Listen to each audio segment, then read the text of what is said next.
What's up, people? So, since in my last review I talked about something that wasn't really, well, watchable and something I would not recommend to anyone, I thought myself.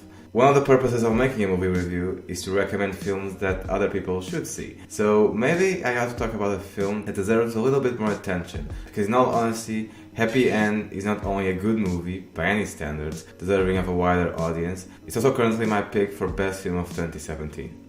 If, like me, you're a fan of Your Movie Sucks, you're probably already familiar with Michel Haneke, or at the very least, you have heard of him. And like Adam, he's not one of my favorite directors. Discounting this trinity of glorious works of art, I find every other film he has done to be pretty disposable. They just weren't things that interested me, despite how well crafted they might have been.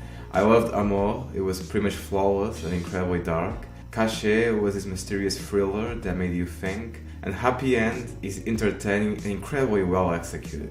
The cinematography is phenomenal, an aspect that, if you're familiar with this director, it shouldn't surprise you, but that doesn't mean you shouldn't praise it. It takes skill to make everything you see on screen come off as natural and real. It's almost like you're watching something without the filter of cinema.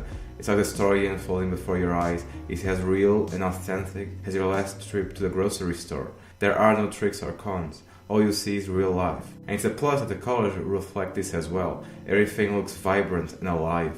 I don't know why so few movies look like this. This is an effect that makes a film look amazing, besides giving it that extra cred of believability. And another thing, for some reason watching Happy End just made me crave for summer. There's something here that gives off the feeling that this is a summer movie. It may be the beach, or the color blue in some of the frames that made me think of the sea. I don't know what it was, all I know is that I love it when a film makes me crave a specific season. That doesn't mean a movie needs to do that in order for me to love it, but it's nice when it happens. It's also nice when you see a child performance that doesn't suck. I know it's hard to get a child actor to be good, or at least not cringeworthy, but holy shit, was this girl amazing! Like the rest of the cast, her performance is subtle, adequate to her age and character, and just a pleasure to witness. And that's the thing with a lot of Haneke films. A lot of them are spent on the audience observing these characters, studying them on their day-to-day lives without any great event happening. There is no alien invasion or werewolf that shows up to propel the plot. It's just a family, and we get to watch that family in the best way possible, without cheesy dialogue or melodramatic over-the-top moments, without crappy, cheap-looking cinematography that makes you think you're watching someone's first attempt of making a film. It's visual storytelling at its finest, and it's even better if the story is actually interesting. There's just so much going on in the lives of every member of this family that I find it difficult for anyone not to enjoy at least one of the narratives. We have a 12-year-old girl with a fondness for poison, her father whose online chats are definitely for 18 and above, her grandfather who couldn't care less about anything and just wants to die, and the cousin who's a mess, a drunk racist mess.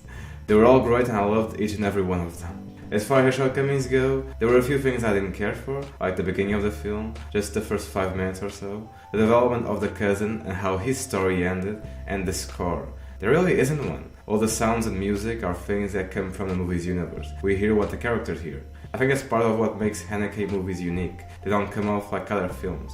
More like carefully crafted experiments. And we get the pleasure of seeing something that's practically a documentary, because of how genuine everything looks like.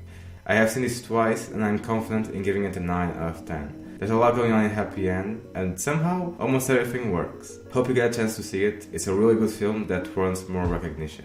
Anyway, thanks for watching, hope you like it, comment below, down below, leave an upvote for that algorithm, and I'll see you next time. Bye bye!